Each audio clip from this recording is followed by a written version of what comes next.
માન દરવાજા વિસ્તારના રહેવાસીઓ તરફથી આ અરજી રજૂ કરવામાં આવે છે।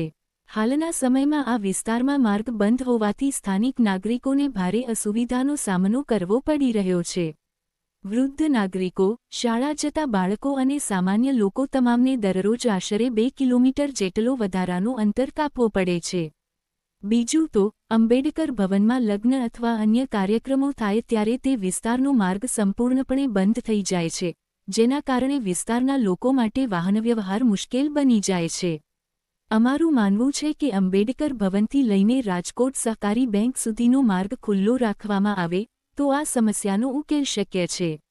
વિસ્તારની સુરક્ષા દ્રષ્ટિએ પણ આ બાબત અત્યંત મહત્વની છે। જો કોઈ દુર્ઘટના, તબીબી ઇમરજન્સી અથવા અગ્નિકાંડ જેવી ઘટના બને તો ફાયર બ્રિગેડ કે એમ્બ્યુલન્સને અંદર પ્રવેશવાનો કોઈ યોગ્ય રસ્તો ઉપલબ્ધ નથી।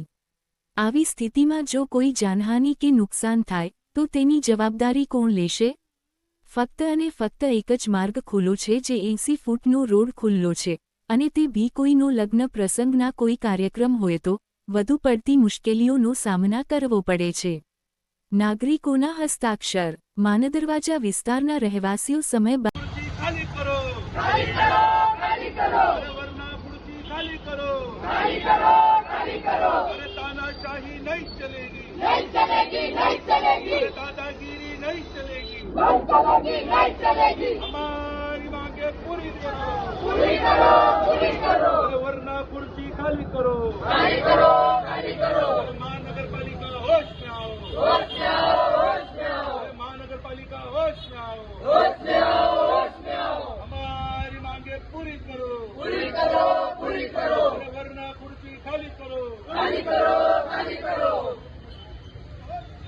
होश में आओ, होश में आओ, हमारी मांगे पूरी करो, पूरी करो, पूरी करो,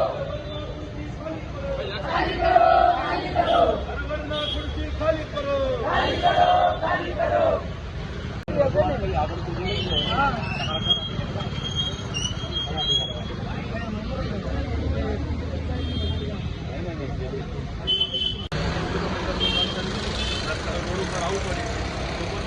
રજૂઆત કર્યા છતાં પણ બિલ્ડરોની જે ઓપરેટરો છે આ લોકો કંઈ ધ્યાન આપતા નથી। જે પણ કંઈ દુર્ઘટના થાય કોઈની હાલત